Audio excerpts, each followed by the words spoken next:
Can you see the mic? No? Good? Okay. Where am I looking? Am I looking? Okay. I'm excited. Up a little more. Can't have it be too sexy, right? This is the BBC. Okay. All right. And it is wonderful to have you here, Susan. Thank you very much. Well, obviously, you can tell from my accent that I am from Minnesota. I'm kidding. I was born and raised in Long Island, New York, and I had a very typical Long Island childhood. Went to Catholic school my whole life.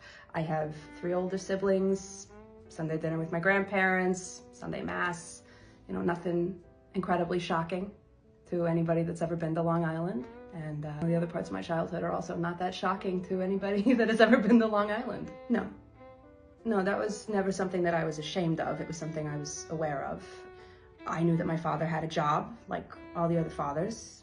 Got up in the morning, had coffee, went to work. My mother stayed home. He came home, we had dinner, homework, TV, bedtime. You know, you don't really question things as a kid. Well, especially for my grandfather's generation, you know, things were very different. And the Irish have also always done our own thing. We have a different structure in organized crime than the Italians have. But we are very, very keen on collaborating. Some collaborations go great, nobody gets hurt, but other times people do get hurt. And that was just a reality of life. And, you know, thank God nobody that I knew too well ever got hurt. It's not the case for other people. Well, I got married for, I think, the reason everybody gets married. I fell in love, and I fell in love with somebody that had similar values to me and similar dreams, and I wanted the life that made my mother happy, so I did. I got married at 21. You know, it was very good, and Dom was an amazing husband. He was there for a lot of struggle that I went through, and so were my stepsons, Michael and Matthew. I was very happy. What we are sitting in now was a concept that my mother came up with when she was young, and you know, it just didn't happen, unfortunately, while she was still alive. She passed when I was 24, but I like to think that there's a little piece of her in here, and I like to think that she's proud of what I've created, what I'm continuing to create. You know, all of this is based on the London that she knew. She came over with her 2 brothers, John and Owen, during the 70s, and we might be both too young to remember that, but nightlife in the 70s in London and in the 60s and even into the 80s, I mean, that was good, you know, you were doing good. I want to make a place where everybody's doing good again.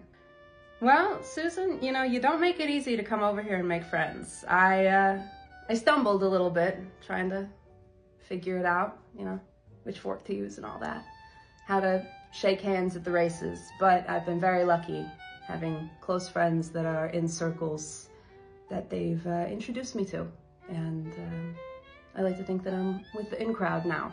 I pay my dues, you know, might still be paying them for a few years, but no, I'm very happy with the place that I've landed in London society, and Lord knows it was not without a lot of help. So I am very grateful for Irina Yusupov. I think that she is an incredible role model for young women, for young entrepreneurs. Same with my very good friend Antonia Maraschino. You know, talk about completely having to reinvent yourself in the wake of tragedy. And that's what women do, you know? We take the punches and we get back up and we keep rolling when the men can't.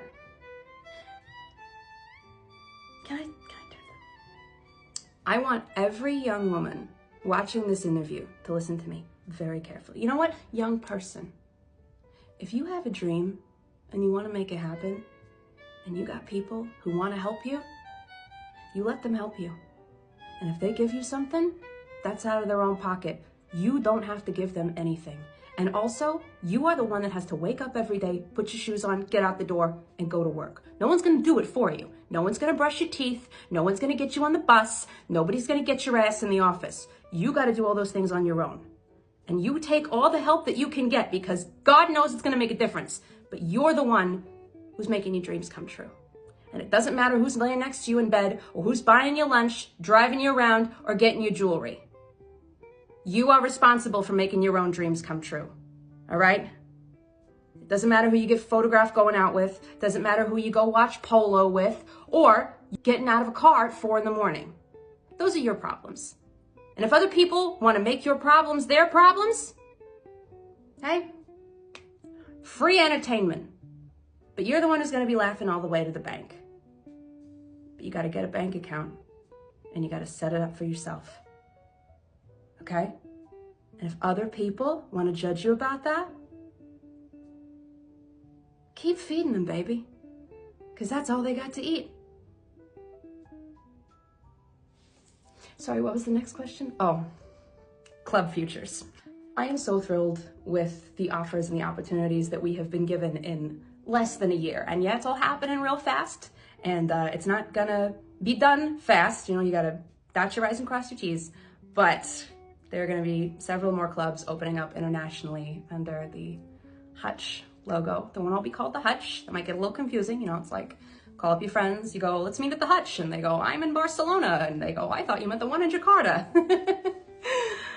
Well, Barcelona, yeah. Jakarta's still getting negotiated. However, come 2025, early 2026, we are going to have a nightclub opening in Singapore, Calypso. That's gonna be helmed by my brother, Daniel. And it feels so good to have family in the business, let me tell you. I mean, he drives me nuts, but trust the man with my life.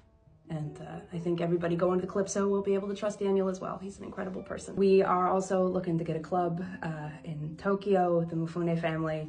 I'm sure everybody knows the spa. We're hoping to get one in the city as well. You know, maybe instead of private VIP lounges, we have a spa.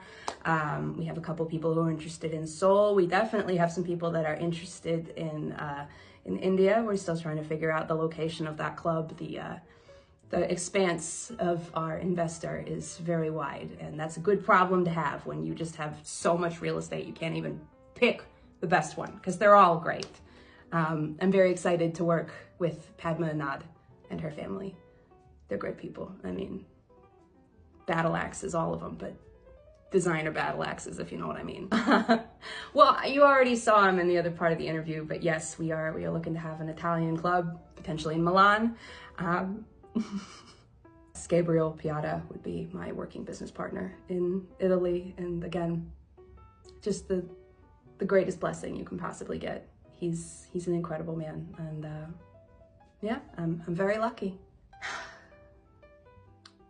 Less than 200 years ago, my ancestors survived an incredibly perilous journey to come to America for a better life.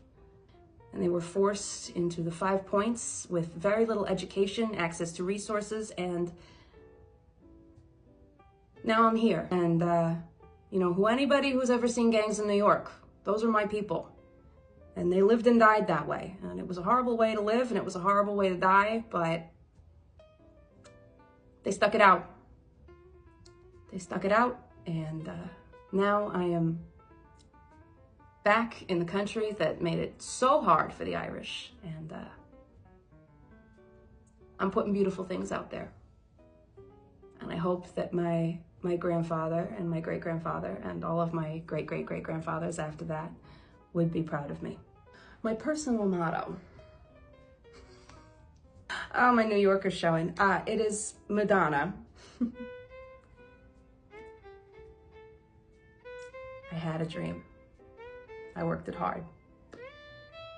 And eventually, my dream came true. Good? Yeah? That was a good one, right? I mean, listen, I know how to do a fucking bit. I'm from New York, baby. I can't help it. I gotta swear sometimes. I get real fucking passionate. See, there I fucking go again. Now, get this thing off me. Well, I can't wait to see how you cobble this together, Sue.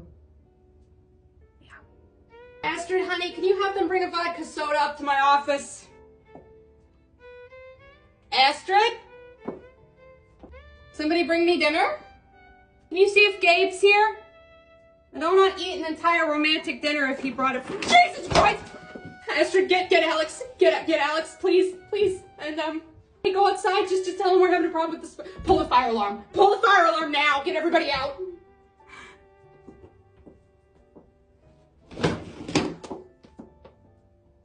Oh, God. Oh, poor bunny.